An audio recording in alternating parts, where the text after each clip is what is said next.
Hey everybody, welcome to the Masters Fantasy Show presented by MastersFantasyFootballLeagues.com. As always, I got the Masters crew here with me. Alec, the Doc. What's up, guys? How you doing today? Great. How we doing? What's up, Kamish? Oh man, nothing much. Beautiful day. As always, I've been scouring through these trades all week. Hand selected some of my favorite ones. Me and the Masters crew, we're going to dive into these, pick them apart, tell you what side we like, give you an idea what's going on out here in some of these dynasty trades. Right before we jump into it, if you could hit that like and subscribe button, love for you to come be a part of the Masters family. With that said, first trade popping up. We got Dalvin Cook and a second round pick for Cam Akers and a 1. I know you guys love Cam Akers. I know you love Dalvin Cook. Your thoughts on this trade? Yeah, so real interesting deal. Because of the Florida State connection, I've always kind of thought Cam Yeah. Akers and Dalvin Cook were, highly comparable running backs coming out of school.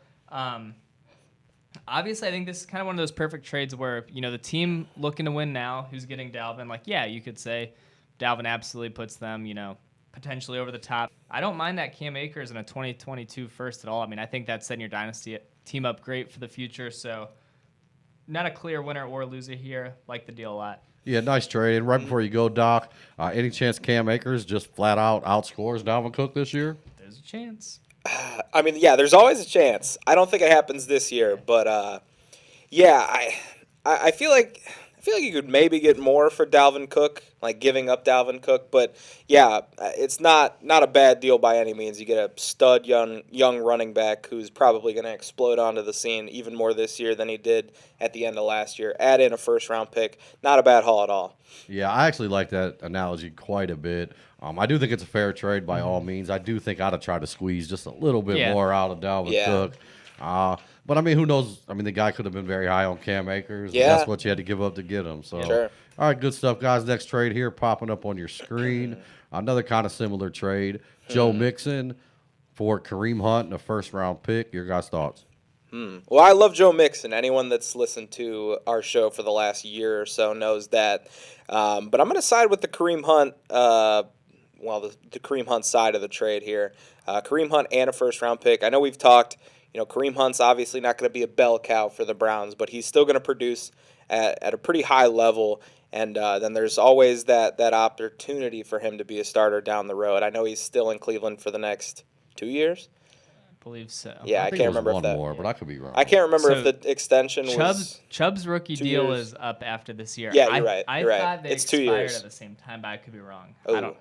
Okay, yeah, maybe that's true. Yeah, I don't know. We'll fact check that. Either way, I like Hunt's opportunity to become a starter down the road, and even though he'll be older at that point, not as much mileage on him because he'll be sharing so much of the load with Chubb. So I'm gonna go with that side of the deal.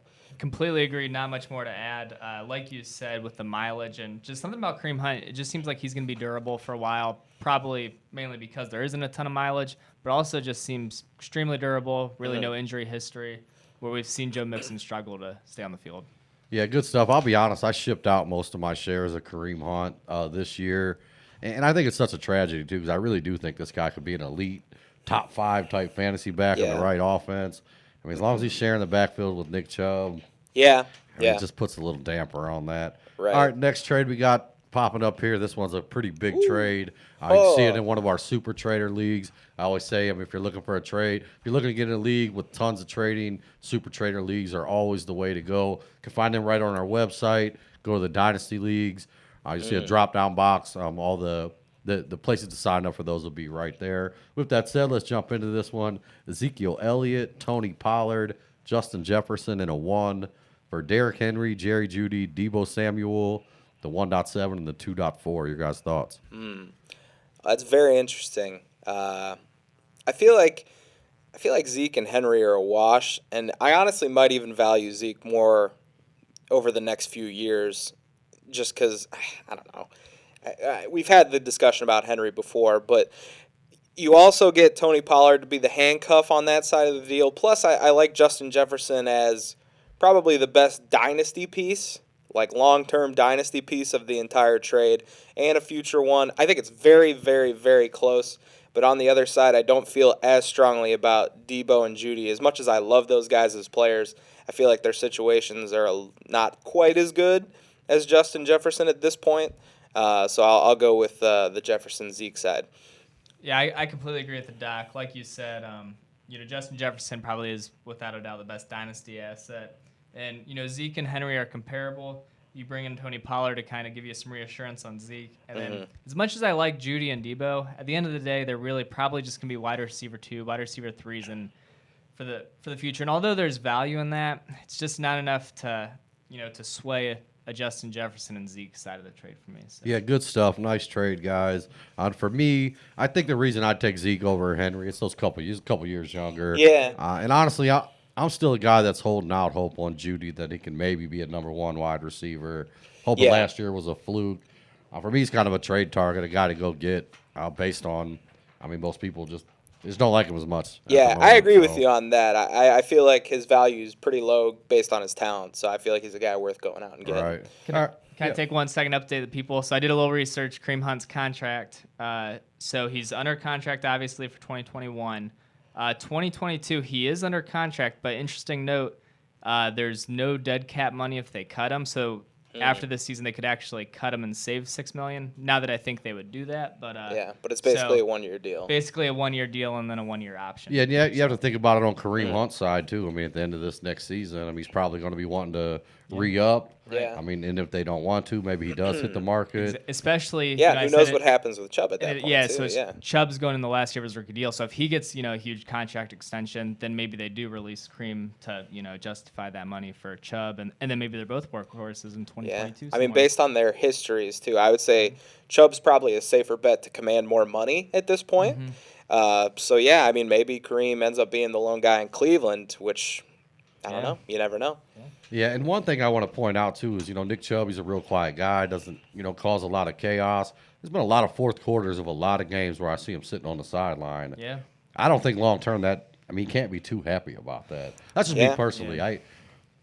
I wouldn't be surprised at all to see him to move on based on that, but we'll see. It's possible. All right, next trade popping up on the screen here. We got David Montgomery and a second-round pick for Dak Prescott. Dak's back this year. I think he finished at 3. He might have been the number 1 quarterback when he got hurt last year. I think he was. Your guys' thoughts on this trade? Are you pulling the trigger? What side do you want? So, obviously Dak has been, great when healthy. He looks to be healthy this year. Got a great supporting cast around him. On top of that, a bad defense. So, we fully expect Dak to be an elite quarterback. And we're not huge. Well, I'm not huge on David Montgomery, but honestly, I still think I'd go with Montgomery's side. Just the way our leagues are set up, we play 1 quarterback. It's not a super flex. I just don't know if Dak's worth giving up a potential workhorse RB for the next few years.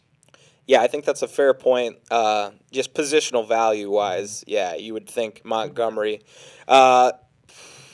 Even with that, and I've been down on Dak for quite some time, but I tell you what, I think he's going to absolutely just crush it this year. I think he's going to have a huge season. Could it be QB1? I think he very well could be. And I was going to say dark horse QB1, but I don't even think it's a dark horse. I think there's like a legitimate shot he finishes number 1 overall.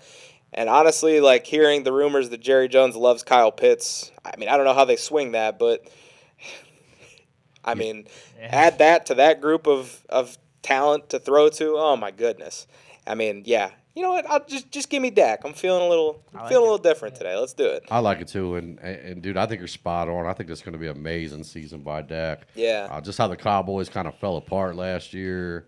I just think big things in Dallas's future this year, especially fantasy points. I feel like you can almost guarantee Dak Prescott will win 2021 Comeback Player of the Year award. Yeah, you might as well just give it to him right now. All right, guys, good stuff. That's going to wrap up this edition of the Masters Dynasty Spotlight. Appreciate you so much for watching. If you could, hit the like and subscribe button. As always, if you're looking for a place to play fantasy football, mastersfantasyfootballleagues.com. Over 600 Dynasty Leagues, 1,000 redrafts we do a year, email drafts, live drafts, whatever you want, we got it. Appreciate you so much for watching. Any last words, guys? Thanks for listening. Yeah, thank you. That's it.